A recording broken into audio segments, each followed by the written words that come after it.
दोस्तों आज की इस वीडियो में देखेंगे एचसीएफ कैसे निकालते हैं। तो एचसीएफ निकालना सीखें। एचसीएफ का फुल फॉर्म होता है हाईएस्ट कॉमन फैक्टर। ठीक है, एच से होता है हाईएस्ट और सी से होता है कॉमन और एफ से होता है फैक्टर। तो एचसीएफ का फुल फॉर्म क्या हो गया? Highest common factor.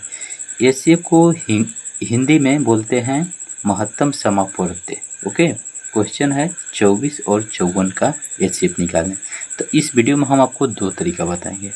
ठीक है, पहला तरीका रहेगा गुणनखंड विधि द्वारा और दूसरा रहेगा भाग विधि द्वारा। ठीक है, तो देखिए 24 से 54 में भाग देते हैं। छोटी वाली संख्या से क्या होता है, बड़ी वाली संख्या में भाग देते हैं।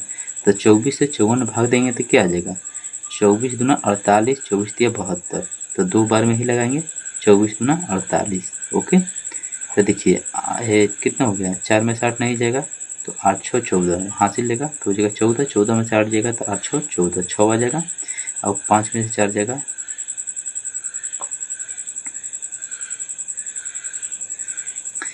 देखिए 4 में से 8 नहीं जाएगा तो हासिल लेगा, होगा 14। 14 में से 8 जाएगा तो 6, ये बच गया 4। 4 में से 4 गया तो 0 यानी कट गया, बचा 6। अब 6 से भाग देना है जिस संख्या से हम भाग दिए थे पहले, तो 24 वाला को यहाँ ला देंगे। तो 6 चौके 24। ओके, अब 24 में से 24 गया तो पूरा पूरा कट गया। तो एचसीएफ क्या होता है? एचसीएफ क्या होता है? एचसीएफ वह संख्या होता है जो संख्या से लास्ट में कट कर 0 आ जाए। तो 6 से हमारा लास्ट में कटा है तो यही 6 हमारा हो गया एचसीएफ। तो ये हो गया हमारा आंसर। ठीक ना, जिस संख्या से कट कर 0 आ जाए वही एचसीएफ होता है। तो एचसीएफ हमारा कितना हो गया? 6 हो गया। तो ये तो हमारा भाग विधि द्वारा था।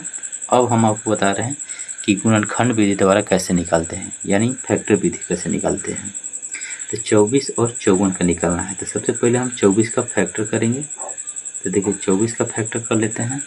तो 2 से लगाएंगे तो 12 बार में, 2 से लगाएंगे तो 6 बार में, फिर 2 से लगाएंगे तो 3 बार में, फिर 3 से लगाएंगे तो 3 एकम 3।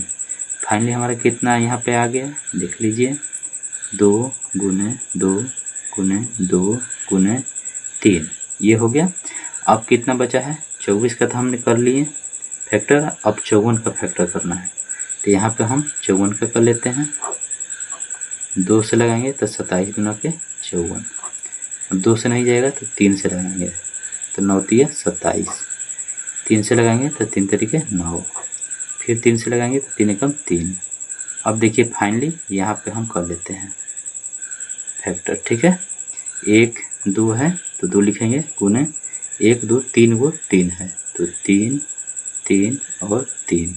अब फाइनली इन दोनों में देखेंगे कि कौन कॉमन है हमारा। तो देखिए 2 एक ठो कॉमन मिल रहा है, उसके बाद इसमें 2 2 है लेकिन इसमें 2 नहीं बचा है।